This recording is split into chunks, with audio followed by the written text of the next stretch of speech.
ICICI mutual fund house की तरफ से एक नया multi asset allocation fund launch होने वाला है।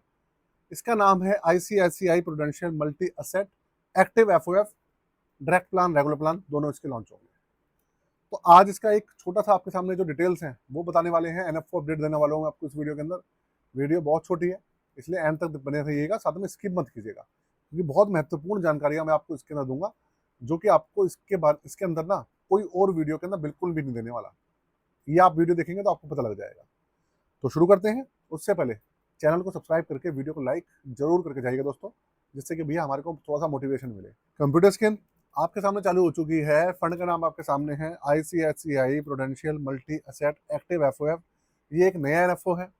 30 जून 2026 को ये लॉन्च होने वाला है, मतलब परसों लॉन्च हो जाएगा, और 14 जुलाई 2026 तक ये लॉन्च रहने वाला है।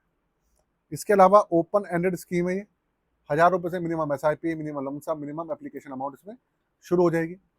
धर्मेश कक्कड़ जी इसका फंड मैनेजर रहने वाले हैं, और इसकी जो कैटेगरी है वो फंड ऑफ फंड है। ये एक मल्टी एसेट एलोकेशन फंड रहने वाला है। रिस्क मीटर इसका वेरी हाई रहने वाला है। ठीक है भाई। अब आपके दिमाग में ना एक क्वेश्चन आएगा मैक्सिमम लोगों के, वो क्या?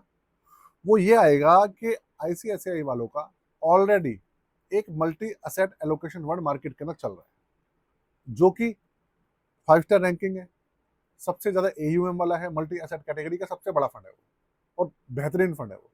तो इनको क्या ऐसा क्या जरूरत पड़ गई कि इन्होंने एक और multi asset allocation fund launch कर दिया है? देखिए, सबसे पहले मैं आपको एक बात बता दूं, वो फंड और ये फंड के अंदर फर्क है। थोड़ा सा फर्क क्या है? वो वाला फंड जो है एक्टिव मैनेज फंड है वो, और वो फंड मैनेजर यूज उसको हैंडल कर रहा है, सारी चीजें वो ही कर रहा है। लेकिन ये जो फंड है, ये फंड ऑफ फंड की कैटेगरी में आता है। और फंड ऑफ फंड की कैटेगरी में होता क्या है?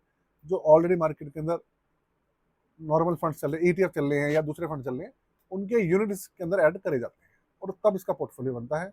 ये फर्क है। समझ रहे हैं बात को? तो फंड मैनेजर उस तरीके से डायरेक्ट इसको हैंडल नहीं करने वाला कि स्टॉक्स मैनेज करेगा। फंड मैनेजर इसके अंदर स्टॉक्स मैनेज नहीं करेगा।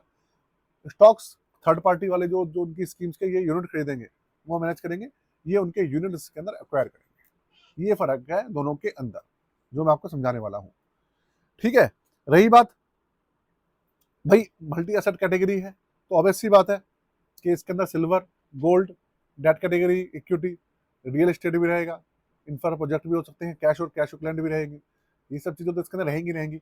अब कितनी रहेंगी, कैसे रहेंगी, वो तो देखिए क्लियर नहीं हो पाएगा, क्योंकि सारी चीजें, क्योंकि ये एक एफओएफ कैटेगरी का है। तो ये कहानी है इसके अंदर। अब मैं आपको बताऊं ना, अगर आप मुझसे ऑनेस्टली पूछें, तो जब यार ऑलरेडी इनका एक मल्टी एसेट एलोकेशन फंड चल रहा है मार्केट के अंदर, तो पता नहीं इनको क्या ही दिक्कत आ रही है कि इन्होंने एक multi asset active FOF launch कर दिया। बस या तो समझ लीजिए कि भाई एयूएम इनको बढ़ाना होगा, इनके पास कोई कैटेगरी बची नहीं होगी, तो आईसीआईसीआई वालों ने सोचा कि multi asset active fund launch कर देते हैं एफओएफ का, क्योंकि अभी एफओएफ कैटेगरी के फंड बहुत ज्यादा लॉन्च हो रहे हैं। ये एक रीजन हो सकता है। या भाई इसको इसका जो पोर्टफोलियो है उससे बिल्कुल भिन्न बनाएंगे, ऐसा हो सकता है। वो तो जब ये फंड लॉन्च हो जाएगा और जब इसका पोर्टफोलियो खुलकर सामने आएगा, रिटर्न्स आएंगे, तब चीजें पता चलेंगी कि एक्चुअल में ये उससे बेहतर चल रहा है, उससे बेकार चल रहा है, कैसे चल रहा है। क्योंकि इस फंड का जो कंपटीशन है ICICI multi asset active FOF का, इसके जो खुद का जो दूसरा भाई है ICICI prudential multi asset allocation fund, multi asset fund है, उससे खुद का इसका कंपटीशन है दोनों फंड का। तो देखते हैं क्या होगा क्या नहीं होगा। सारी बात तो यही है भाई। ठीक है ना? तो वीडियो के अंदर बहुत ज्यादा कुछ बताने के लिए तो देखिए दोस्तों है नहीं, बस यही है। क्योंकि और एक चीज मैं आपको बता दूं कि भाई एनएफओ बहुत सारे आते हैं, तो जरूरी नहीं है कि एनएफओ की आप वीडियो देखें, समझे, नॉलेज लें, लेकिन जरूरी नहीं है कि सारे एनएफओ के अंदर आपको इंटरेस्टेड रहना है। बहुत सारे फंड्स आते हैं, बहुत सारे फंड्स को आपको अपने पोर्टफोलियो के अंदर इकट्ठा नहीं करना है, नहीं तो आपका जो पोर्टफोलियो है उसका बन जाएगा, खिचड़ी बन जाएगी, उसकी ओवरलैपिंग हो जाएगी, ओवर क्लॉक हो जाएगा, रिटर्न निकालने मुश्किल हो जाएगी।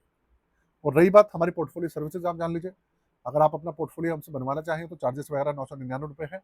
रिव्यू को करा के रिबैलेंस कराना चाहें तो भी चार्जेस 999 है।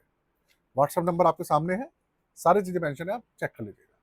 सारी सर्विसेज यहाँ पे, स्टॉक हो, म्यूचुअल फंड हो, कोई सा भी पोर्टफोलियो, यहाँ पे सर्विसेज अवेलेबल है। चलिए वीडियो को मैं यही खत्म करूँ दोस्तों। आज के लिए जय हिंद, वंदे मातरम।